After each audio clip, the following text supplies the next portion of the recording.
Me decido a levantarme, doy 2 pasos y al suelo, y así como me caí me levanté. Caminaba hacia la sala y sentía que me quería desvanecer.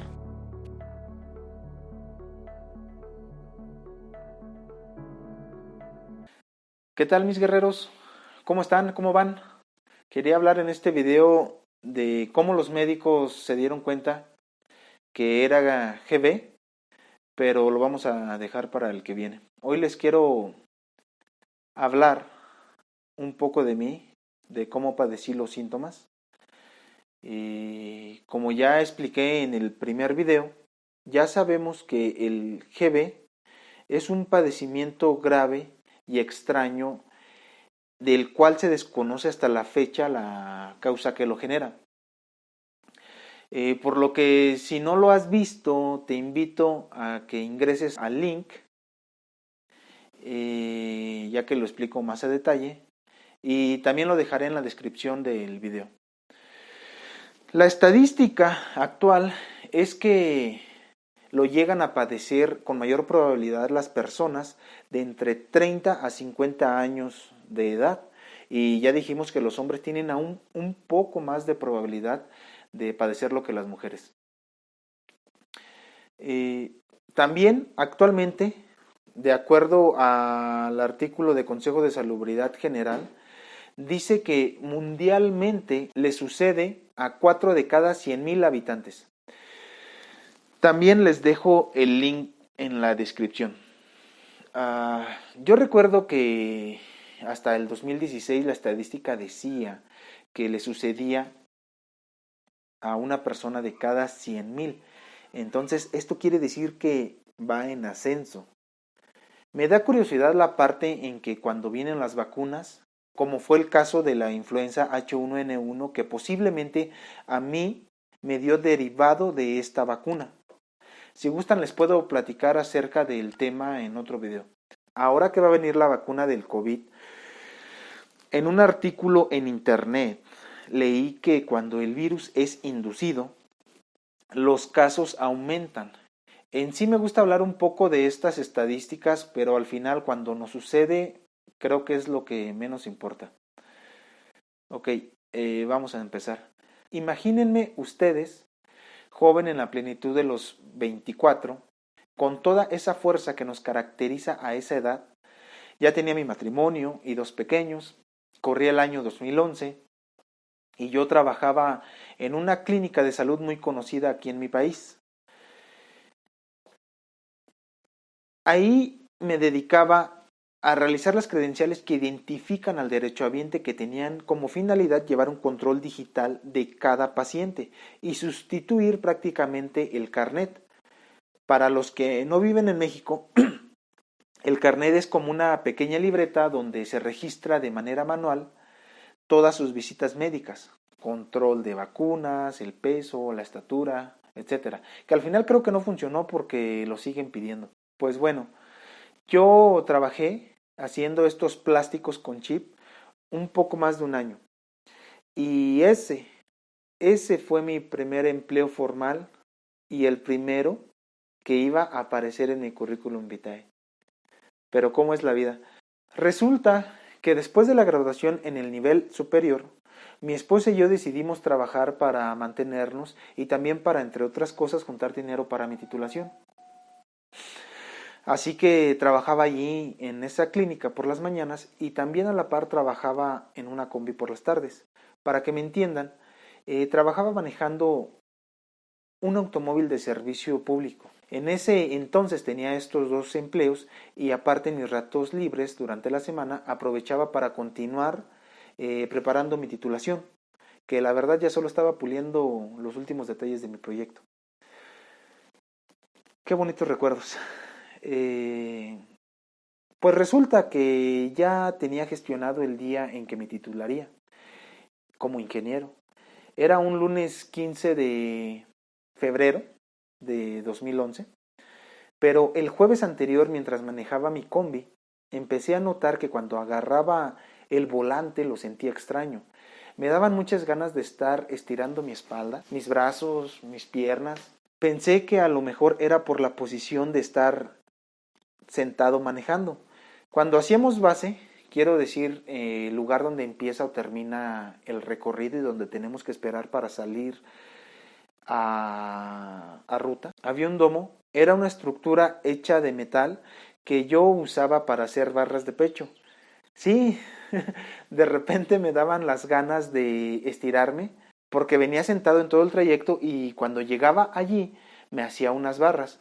Y para poder alcanzarlas tenía que brincar. ¿Cuál fue mi sorpresa? Que no las alcancé. Me di cuenta que no podía brincar. Y en el transcurso de la tarde noté también que no podía abrir mi botella de agua. Entonces, como siempre fui de las personas que no se enferman a menudo, y la verdad siempre he sido sano, o sea, nunca te esperas a que te sucedan estas cosas extrañas y no le presté mucha atención. Yo recuerdo que pensaba, en un rato más que llegue a la casa voy a comer, me voy a bañar y me voy a dormir y estaré bien. En ese momento estaba determinado a que no era nada. Y cuando llegué a mi casa, mi esposa me sirve un caldo de pollo. Nosotros acostumbramos a comer algunos caldos con limón. ¿Y cuál fue mi asombro? Que ya no pude exprimir el limón con mis dedos. Tuve que usar los dientes. Entonces recuerdo que mi hermano y mi esposa me estaban apoyando en preparar mi presentación en diapositivas para mi titulación. Y yo les platicaba que me sentía extraño, pero como siempre me veían bien, no me hacían caso. Ellos estaban entrados en la computadora. Además, hasta ese momento no me daban hormigueos y nunca sentí dolores. Mi hermano se fue, terminó ese día y a dormir. Al día siguiente, al despertar y levantarme de la cama, me sentía extraño. No hormigueos, no dolores, pero sentía como que no estaba tocando el piso. Ya platiqué con mi esposa que yo no estaba bien, que teníamos que ir al doctor. Recuerdo que acordamos que ya no íbamos a ir a trabajar ese día y que aprovecharíamos para ir a que le pusieran la vacuna de los 3 meses a mi princesa. Entonces dijimos, vamos a consulta con nuestro doctor y de regreso pasamos a la clínica por la vacuna de la bebé. Y así lo hicimos. Para eso mi padrino es mi doctor, que por cierto es de mi entera confianza, imagínense que no. Si él es el que me recibió cuando llegué a este mundo y además recibió también a mis 3 niños. Bueno, pues me dio consulta normal, mi esposa presente, le conté cómo me sentía y se queda pensando. En ese momento no pudo diagnosticarme porque los síntomas eran realmente extraños. Solo me inyectó un esteroide y me dijo, si con esto no se te quita, vienes mañana porque será algo grave. Salimos de ahí, yo caminando, manejé dirigiéndonos a la clínica para la vacuna de mi beba y ya estando formados para entrar, nos percatamos que no llevábamos el dichoso carnet. Así que mi esposa me dice, ve tú a la casa, que por cierto ya estaba a algunas cuadras cerca, y yo me quedo aquí para no perder lugar. Así que regreso deprisa a la casa, pero me regreso sin las llaves. Entonces la manera que tenía para entrar era primero subir unas escaleras porque vivíamos en la planta alta y pasarme por la ventana. Cuando empiezo a subir las escaleras, recuerdo cómo me hormigueaban las piernas por el mismo esfuerzo que estaban realizando. Tenía que ir jalándome literalmente del pasamanos y más trabajo fue el pasarme por la ventana. Como sea, agarré el carnet, igual me salí por la ventana y lo mismo fue para bajar. Sentía cómo se me querían doblar las piernas, arriesgándome a que me cayera por las escaleras y aferrándome al barandal. Ya estando abajo yo sentía mis piernas fatigadas, pero no me sentía cansado. Es decir, mi respiración estaba normal. Más bien, ya estaba espantado. A mí me costaba creer que yo, el que siempre fue tan fuerte, me estuviera pasando algo que no conocía. Salí manejando, llegué con el carnet y ya de regreso en el coche le platiqué a mi esposa. Los dos nos quedamos mirándonos, no sabíamos qué hacer y decidimos esperar que a lo mejor hiciera efecto el esteroide y que todo sería pasajero, que todo estaría bien. Yo pensaba, mañana que amanezca estaré bien. Llegó el sábado, recuerdo que cuando amaneció y aún acostado pensaba, ¿y si me paro? ¿Cómo me voy a sentir? Me daba un poco de temor el saberme extraño. Me decido a levantarme, doy 2 pasos y al suelo, y así como me caí me levanté. Caminaba hacia la sala y sentía que me quería desvanecer. Ese día a mi esposa la habían invitado a un baby shower. Fue y regresó como a la hora, porque realmente estaba preocupada por mí. Ahorita que me estoy acordando de estas cosas, me doy cuenta que desde esos días nuestras vidas empezaron a cambiar. De regreso ella le habló por teléfono a mi papá porque hasta ese entonces solo sabíamos ella y yo.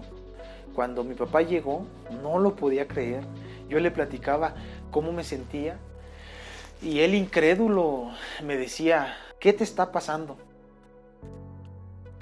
Decidimos regresar con mi padrino y él me preguntaba que cómo me sentía. Y yo le decía, es que siento que no me puedo sostener en pie. Y me preguntaba, ¿sientes dolor? Yo le respondía que no, porque no lo sentía. Por lo que yo le platiqué, él pensó que a lo mejor era esclerosis múltiple, pero no podía confirmar y me dice, vas a tener que atenderte con un neurólogo, solo que este fin de semana todos mis amigos neurólogos están en una convención. Así que también ustedes traten de buscar alguno que esté disponible. Recuerdo que ese sábado llegamos a mi casa y yo todavía caminé unos pasos. Una y otra vez me volvía a caer y cuando caí encima de una silla de plástico y la rompí, mi esposa soltó el llanto. Ya no aguantó más, empezó a llorar, espantada y temblorosa, le llamó a su mamá y recuerdo que le decía, mamá, algo le pasa a Temo, mamá, no sabemos qué hacer, ¿qué hago? Ese sábado recuerdo haber visto a mi familia espantada, a mi esposa llamando por teléfono, buscando en internet información al respecto, hasta altas horas de la noche. A mi papá nunca lo vi llorar, pero sí lo veía muy pensativo. Recuerdo que para tranquilizarme puse música y por cierto eran alabanzas, como que sentía la necesidad de acercarme a Dios. Recuerdo que la última vez que me caí, ya no me pude levantar. Gateé como un niño y para subirme con mucho esfuerzo a un sofá y con ayuda de mi papá, le dije, papá, quiero bañarme porque si mañana voy a un doctor no quiero ir sucio, quiero ir limpio. Por favor meta una silla bajo la regadera y así lo hizo. Y me ayudó a sentarme en la silla, todavía me bañé solo. Terminé y le pedí ayuda nuevamente para salir. A mi esposa recuerdo verla por momentos concentrada y marcando números que encontraba en internet y decía, los doctores sí están en una convención, no hay ninguno.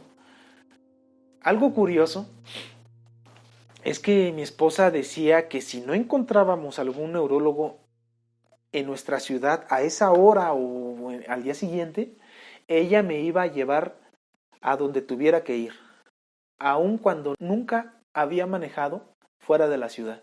¿Cómo es la vida? Yo unos días atrás le había enseñado a manejar y ella tenía gusto de que había aprendido a manejar y nunca le pasó por la cabeza que eso le serviría y que lo iba a ocupar para trasladar a su esposo y a su silla de ruedas. En ese momento vi la hora y dije, ¿saben qué? Ya cálmense, vamos a tranquilizarnos. Vamos a esperar al lunes. Ya tenía pensado ir a la clínica donde trabajaba, pero decía, si voy ahora o mañana, los doctores solamente me mantendrán en observación. Y lo decía porque yo sabía que si asistía a mi clínica, las personas que me atenderían serían los del turno de fin de semana, que en su mayoría son practicantes. Y lo digo sin afán de ofender. Además, lo único que hubieran hecho era acostarme en una cama y esperar a que llegara el lunes. Quedamos en que estaríamos al pendiente de cualquier cosa. Al día siguiente mi papá me consiguió una silla de ruedas. Ese domingo me senté en esa silla sin saber que se convertiría en mi compañera durante 1 año y 2 meses. Y aún así, recuerdo que todavía me podía parar, pero si intentaba dar algún paso, sentía que me caía. Llegó el lunes y mi padre ya le había informado a un tío. Pues entre él y mi tío me cargaron para bajar las escaleras. Nuestro objetivo era llegar a la clínica donde yo trabajaba. Imagínense, ir a donde mis compañeros de trabajo y llegar en una silla de ruedas. Recuerdo que por alguna razón a mí me daba pena que me vieran así, y miren cómo pasan las cosas.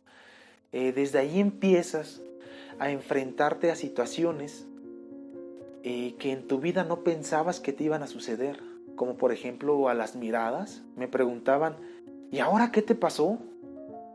Llegaba otro y me decía, ¿por qué estás sentado en una silla de ruedas? Recuerdo que uno gritó desde dentro, ¿qué le pasó al Temo? Y desde ese momento empiezas a sentir esas miradas que te incomodan y que son naturales de las personas curiosas. En sí empecé a vivir de una manera diferente, trasladándome en mi silla de ruedas, ocupando asistencia de otra persona. ¿Qué lecciones te da la vida? Yo soy de una pequeña ciudad situada al oriente de mi hermoso Michoacán, y la clínica en donde me encontraba es algo pequeña. Aquí prácticamente me dieron el pase para la ciudad de Toluca, a una clínica con especialidades, y me lo dieron con semáforo anaranjado, que indica que no iba de gravedad, pero que también no podía esperar demasiado tiempo en ser atendido. Ya cuando llegué a ese hospital fue otra historia que después les pienso contar, si es que ustedes me lo permiten, en otro video. Creo que mejor le vamos a dejar hasta aquí por el día de hoy. La verdad es que ya se me removieron algunos recuerdos y algunos sentimientos que tenía guardados. Les invito a que se suscriban a este canal, donde hablaremos de más anécdotas de diversos temas, de motivación, de la depresión, entre otras cosas que pasa después de la rehabilitación y más temas. Entonces apóyenme con su like y suscríbanse, por favor. También quiero aprovechar para saludar a nuestra amiga Gabriela Cardoso de Argentina. Gabriela, creo que eres una mujer de esas que realmente son guerreras, una sobreviviente que a pesar de todo no has perdido la fe en Dios, que eres positiva y que las secuelas que te dejó el GB te hagan recordar lo especial que eres. Y finalmente uno más hasta Santander, España, para nuestro amigo Fernando Altable. Te comento, Fer, que yo estuve en rehabilitación todos los días durante 5 años sin parar, y que aún tengo indicado no dejar de hacer ejercicio por toda mi vida. La verdad es que por otras cuestiones sí he dejado de hacer ejercicio, como ustedes lo pueden ver, pero cada día es una nueva oportunidad para reivindicarnos. Un fuerte abrazo y sigamos adelante. Muy bien, mis guerreros, esto sería todo por el día de hoy y ánimo. mucho ánimo y sigamos adelante, que para atrás ni tomar impulso.